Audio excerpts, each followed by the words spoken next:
Hello! Welcome to part 2 of my favorite, least favorite album packagings in K-pop. Let's start this off by talking about slipcases. And there's quite a few examples of these. First of all, we have this kind, which is open here and here. It is very hard to make this perfect because either it will be really tight, so it doesn't fall out, but it can be too tight, so it's hard to get out the materials within. Or it can be not tight enough, and so do like this. When that is the case, you really have to have a firm grip on it. Problem is the inside is not completely filled. You might end up bending it when you have a firm grip on it. I have one that wants to fall out. However, this isn't even. You can see here how it's been bent. It's because we move it inside here. They have decided to put cards, and so the album will bend in all directions. It isn't filled up, which is a bummer, and it ruins the album in the end, as you can see. That's always something to consider to make up for all the empty room. In this case it's done pretty well. However, as I said, it falls out. Then we have the other kind, the one that is really tight. So when you pull it out, nothing falls out, but when it is too tight, there is a risk that you damage the jewel case in the photo book, which actually has been done in this case, which is really sad. It is too tight on. I think it was the second time I took this out, or I was going to put it in. Did it carefully, and then I heard a little bit of a plop. As you can see right there, this just popped right off, and I noticed that the underside here, I don't know how well you can see this, but it has small damages, so it could pop off at any time as well. This is because they made the casing too tight, and so it's really easy for things to get damaged, especially something as delicate as a jewel case. So in short, it can be very hard to make it the perfect way if you want it open here and here. Another example of it being too tight is this one. I do understand why they make it two sides, because that will make it easier to pull out if it is too tight, but then again you have the problem with actually being able to pull it out because it is so tight.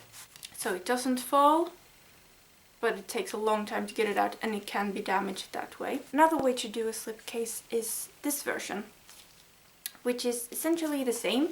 You have two openings, but you don't have them up and down, you have them at the sides. This way, when you pull something out, nothing drops here, and you don't need it to be too tight in order to hold everything together, because nothing will fall out. And so this is very easy to take in and take out, as you can see, while nothing falls out. So this is a great way to have a slipcase if you want it to be two ways, two sides open. Another option is also to only have one side open. This is a perfect example. You pull it out and you don't have it on too tight. I really like this packaging as well, because they've put foam so that you can see nothing falls out. But it isn't completely filled up. This, however, is a very thick casing, so even if you press on it, it won't bend too much. So if it isn't filled up, you really do need a hard casing. Otherwise, if you have a soft casing, it will get bent when you need to pull it out. But then again, you don't have to apply that much force to this one, or that much pressure, not force, that much pressure, since nothing will fall out at the bottom. So in similarity to this, we have this one, which is an extremely hard casing. Does not bend easily,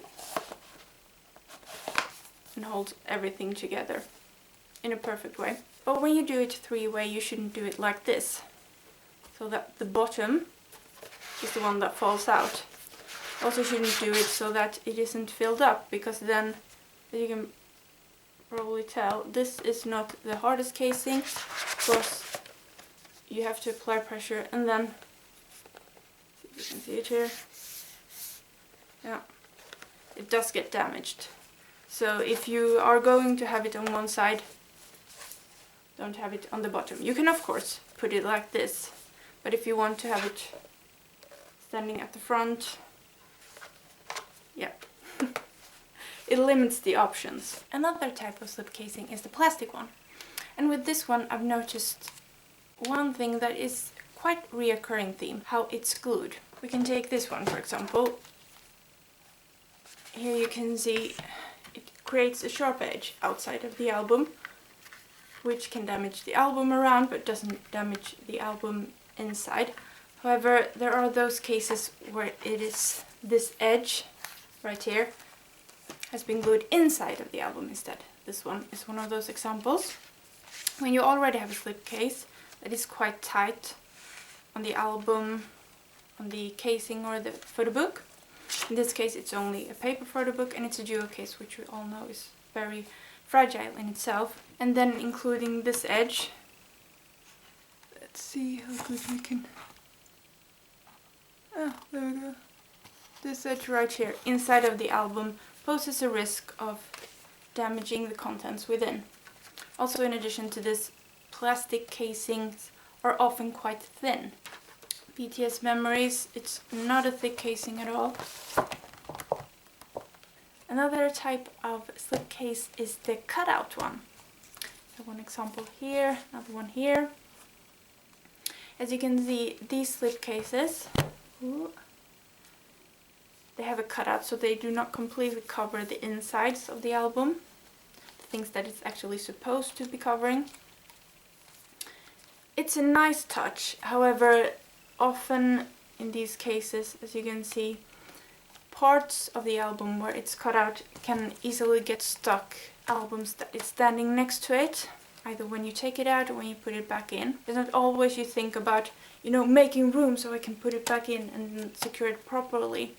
Usually just, like you do with a book, take it out and then put it back in. An example of this is this one, New East second mini album special edition. This one, as you can see, is very loosely attached, so not only is it very heavy and can easily, contents can easily fall out, the slipcase is also very thin, and so holding it can easily damage it. But the thing about this is that it actually contains this cutout that we talked about, and I don't know if you can see, but right here, yeah, it has gotten damaged because I've taken it out, put it back in, and so gotten stuck on the neighboring albums or the albums next to it, which is a really big bummer. I'm particularly fond of this packaging, I have to admit. First of all, it has two kind of slipcases here. As you can see right here,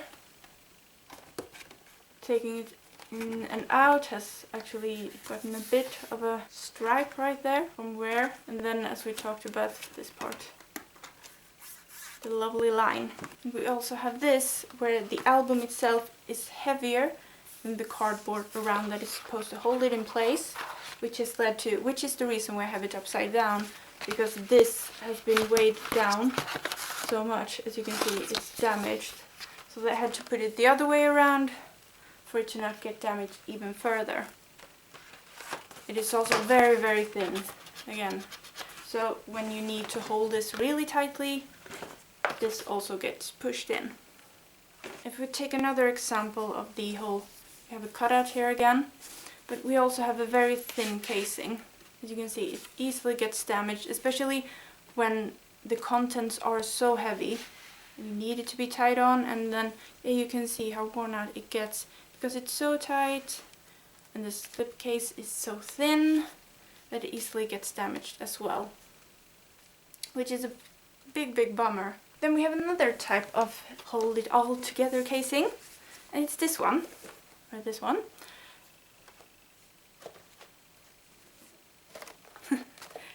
Where you basically have everything like this lined up. It's a pretty cool packaging.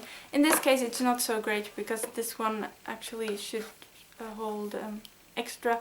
For the first press it actually had extra cards in here, and so the whole that we talked about gets a bit damaged when you take it out. However, there is no risk of anything falling out, and it is a bit of a creative packaging. Another example, which I think is a bit better, because it has a really hard casing, is BAP Live on Earth Pacific Shore. As you can see, same thing here. This is also really, really sturdy. I really love that. The heavier an album is, the sturdier of a slipcase it needs. As you can see, this is not the thickest slipcase, and unfortunately it has been a bit damaged up here. Because, as I said, it's very hard. Even though it fills up almost completely, there will still be small gaps that can still be damaged, and if it is not the sturdiest casing, this will easily happen. This is the way. The bigger the album, the harder it gets to make a sturdy casing that is big enough to hold it, or sturdy enough to hold it. I think this one is a great example. As you can see here, BAP. It has a really, really sturdy casing, just like this one, to hold everything together. And it's also easy to take out right here. Ooh. Also easy to take out right here. I have plastic around it now though, but you get the gist. Another way to hold your album together can be this kind of a slip. This is, as you see, a box, but to hold it together so that nothing falls out, they have used a paper slip. This is nothing I recommend, to be honest, because these paper slips, you have to be really careful when you take it off so that it doesn't get damaged. For example, happen like it did with this one. It gets stuck into something, and as the paper is so thin, in this case, it's very thin in this case too, it gets stuck on something and then it's ruined. So there are other ways to hold the box together. This is not what I recommend. This is, by the way, quite an interesting box itself. Not something I recommend on doing if you don't do the photo book in another way. As you can see, it has gotten damaged, it has gotten worn out right up here. Yeah, basically on every side that the photo book has touched. The photo book has also gotten worn out at the sides because, well, the packaging is just not adapted to the photo book. Which is a bit of a bummer because this is a really creative packaging. Oh, now it fell out. Then we have a very common type of box packaging, it's this one. These are rather oversized, as you can see, which again poses a big problem. It is because, I don't know if you can see right here, but the casing really have to support the weight. In this case it doesn't. As you can see, it has gotten damaged at the bottom, because even though it's sturdy, it's not sturdy enough to hold everything in place. Same with this one. You can see it has unfortunately gotten damaged at the bottom. I have more examples of this. It's not easy making a big casing like this and making it into this type of box packaging and still make it sturdy enough to hold everything in place. Big or oversized albums are not easy to make, and it should be thought about that, because nowadays I see more and more do these oversized big packagings, and you really have to use thicker material to hold everything in place. Another type of box packaging is this one, where you have a big lid and you have everything inside. Here we have one problem. As you can see, it is not completely filled up, so the contents will fly back and forth. It usually leads to, I don't know if you can see that, but the photo book is bent a little bit like this. That's what happens to paper. It's quite a natural process. If it's not completely filled up and standing like this, it will bend like that. So when it comes to box packaging, it's important that the contents inside the box fills up the box completely. That way no misshapes will happen. I've also seen a certain trend that many do right now, and it's this kind of box where you open it up. There is a thin photo book, and then there is so much wasted space.